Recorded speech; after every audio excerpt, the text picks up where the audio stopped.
Alright, so today I've got another NPC upgrade build video for you guys, and today we're looking at Invincible Rummy's Mad Stomp AC. Now, what are the main issues with his AC? Well, one of the big ones is just simply going to be that he has no back units on. I don't know if you noticed that while you were fighting him in the storyline, but he just simply doesn't have any back units equipped. To top all of that, his main weapons aren't exactly the best either. The chainsaw, while it can dish out an absurd amount of damage on a staggered enemies with a fully charged attack, good luck actually hitting it most of the time, right? And his other weapon, the Sweet 16 shotgun, in terms of shotguns, is probably one of the worst ones. It's not exactly very good. It kind of falls short of a couple of the other shotguns, right? So, just not looking good for him right out the gate. Also, of course, being in early game enemies, he doesn't exactly have the best AC parts or internals are right, but those can be easily adjusted, right? So, what did I decide to go with? Because obviously, having 2 free back units, there's a lot of directions I could go with this. And the direction I decided to focus on was simply make the chainsaw as strong as possible, as viable as possible, right? Really want to lean heavily into the chainsaw. What I do with first, I decided for the right hand, I wanted to stick with shotgun, and the Zimmerman, of course, is the obvious choice here. I'm sure you were familiar with just how strong these Zimmerman shotguns are. They do just absurd amounts of damage and impact output. Just incredibly strong weapons, right? So the Zimmerman was, again, the very obvious choice to pair with the chainsaw, kind of just being the optimal choice, right? Now, even over other weapon types. Now, for the back units, I've decided to go for the bullet orbits for a couple of reasons. Much like the Zimmerman, they're incredibly low, commitment weapons. You just kind of fire on them, or in this case, the bullet orbits deploy them, and there's no lockdown of any kind, right? And this is the big thing for this build. You don't want anything that locks you down. So the moment you get that stagger, you can go for the chainsaw strike, right? And the bullet orbits, again, are great for this. You just simply deploy them, and they start shooting on their own, and they actually do really good impact damage output, way more than you might expect. They pair fantastically with the Zimmerman to just really make it easy to get staggers on enemies, right? And combined with this, chainsaw actually starts to become fairly consistent. And again, if you actually land a fully charged strike with the chainsaw, it does, quite frankly, a ridiculous amount of damage, right?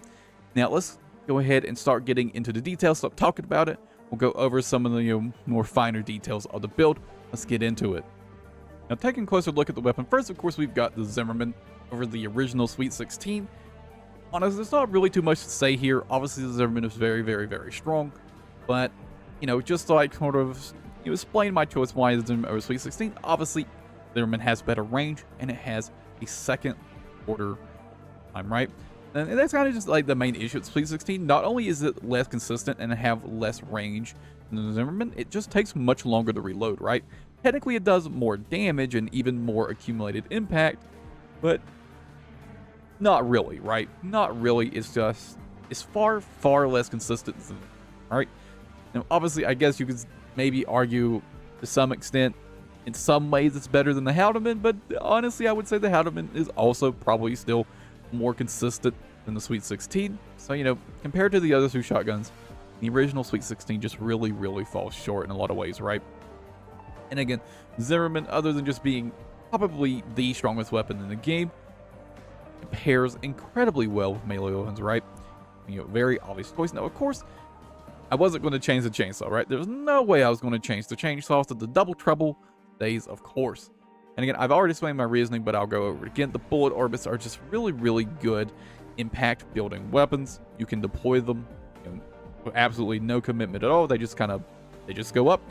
You can also, recall them at any point. You don't have to let them go until they overheat. Something I only learned while working on this video, in fact. I didn't realize you could do that. Sure, you could use like the laser orbit instead, right? Or even like the laser drones, but I just feel in terms of like actual impact, like stun consistency, the bullet orbits are far superior to the other sort of like drone type, weapons. Bullet orbits is definitely the way to go in that regard. And there really isn't much else to say about the weapons. There isn't really anything else I considered for the back units, right? Because I kind of base this off of the pile bunker build I was working on for, for you just messing around in PvP. And I've just found by far the bullet orbits are the best option for that, and it kind of rings true the same for the chainsaw as well, right? So let's go ahead and move on. We'll get into the frame. I've only made one small change there, but it is an important one. Let's go ahead and get into that. Now for the frame, again, I've only made that one single change. You probably already noticed it is the Basho arms over the, I believe it's these, the Wrecker arms before. The Wrecker arms just, well, they suck, right? They've got really terrible firearm specialization. They got incredibly bad melee specialization. But obviously, the Wrecker arms just simply had to go, right? Now, obvious choice here is going to be the Basho arms, right? They've just got the best melee specialization in the game, so, you know, gotta get that damage multiplier for the chainsaw. It does an absurd amount of damage with this much melee specialization, and you don't really need much firearm specialization to begin with. Of course, the Zimmerman, you do use it, but it is a shotgun, right? So as long as you're not just being super careless with your shots, you're going to hit most of them, right? But yeah, not too much to say, just went for the big damage arms. It is what it is. Again, for the other parts, I just didn't really feel a need to change them. You know, they're not exactly the best parts overall, right? I mean, the Tian Chang and the Wrecker legs do have pretty good attitude stability. You know, in terms of like, you know, bipedal legs and cores, they are, you know, some of the best in terms of attitude stability. I just felt like it was actually a pretty decent choice just to leave these as is, and didn't really feel a need to change the Tian Chang head. I would probably change it to this, if anything, just sort of preserve that look. But you know, I just didn't feel the need to. If you'd rather have, you know, what is technically a better head, basically every way, I would put on the Basho head, right? You know, it's technically an upgrade in almost every way, and it doesn't really impact you that much. Technically, it slows your boost speed down by a little bit, but does that really matter in the grand scheme of things? No, not really, right? I just decided to stick with the original look as much as possible because I didn't feel a need to change it, right? Now, that's all there is to say about the frame. Let's go ahead and move on into the internals, where we have far, far more changes, right?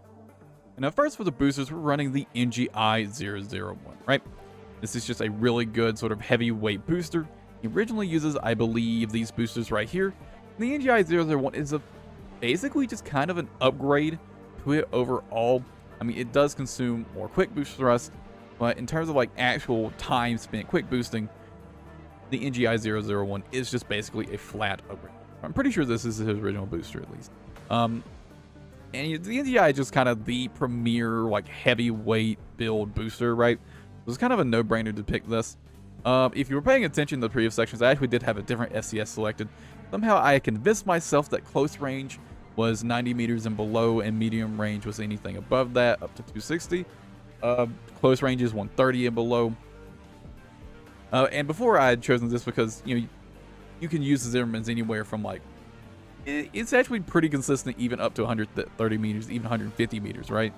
So I was originally using the Talbot, but I realized my mistake and we're using the Abbott instead. On that good close range assist, of course, because the ideal range of the Zimmerman is only 105. I say only, but that's actually pretty good in this game. And since it can act, you know, be decent at slightly further ranges, still want a little bit medium range assist, because, you know, you could consider using this, which just has, you know, maximum close range assist.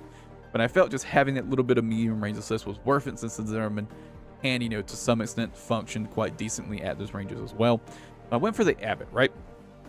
And finally, for the generator, I've gone for the Santai. You guys know I like having a really big energy capacity, and there was no need to use the coral generator in this build. Just simply don't need that much energy capacity. So I felt like the Santai was kind of the choice I definitely wanted to go for. Big energy bar, good recharge rate, right? Not really too much to complain about it. It is a pretty heavy generator, so, you know, I could shave off some weight and make the build, you know, the boost speed a little bit faster with the coral generator, but I just didn't feel like it was really worth it. I do prefer regular generators over the coral generators, you know, most of the time, but I find a lot of builds end up needing that much energy capacity anyway, so, you know, end up using a lot. But no need on this build, so the Santai it is. And then finally, for the expansion, he doesn't have one originally, but I decided to just go for assault armor. It's kind of like the default, you know, PvE expansion. I suppose if you wanted to try to build up PvP, you could maybe use pulse armor, but assault armor is also quite good for that as well, right? It's kind of a personal preference at that point. But yeah, I think that's about all there is to say about the build. Stick around for some more gameplay demo in a minute.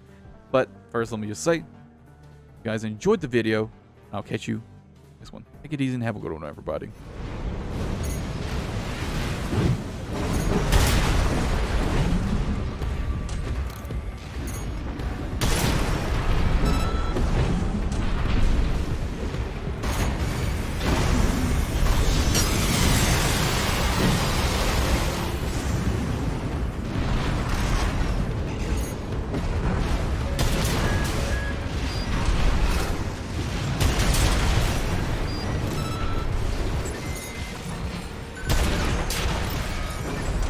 too help these days, can you?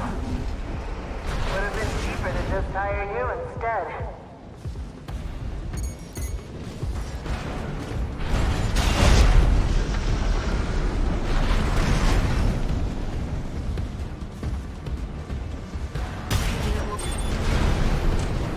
Oh, you noticed the fireworks I left for you. You're a smart cookie, aren't you? Left shoulder ammunition at 50. Alright, tourist. That's enough. You've made your point. I surrender. It's just not worth the losses. Come on, I'll let you through. Up along now. Let's see what she has up her sleeve. Shall we, Raven?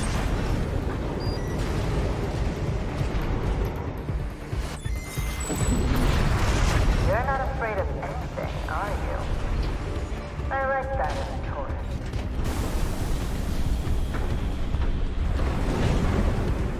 Too bad that this is goodbye. So it was true. The Dozers are certainly living up to their reputation. It's some kind of interesting mission link. Rather laboratory. Those grinder arms are easily destroyed, you see. Be careful.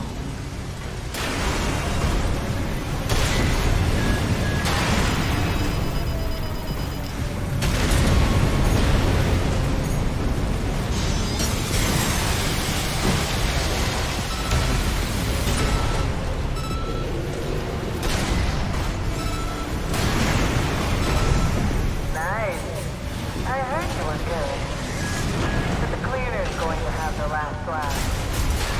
The behavioral pattern has changed. Watch out. At 50%.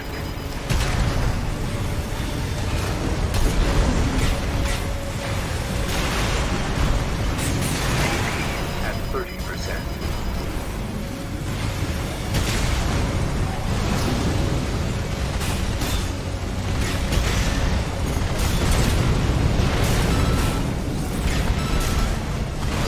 Left shoulder ammunition at 50.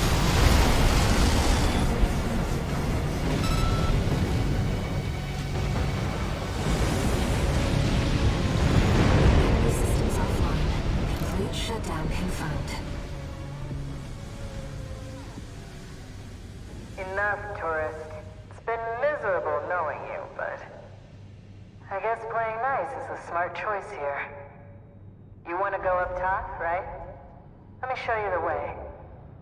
Guided tour from Cinder Carla herself.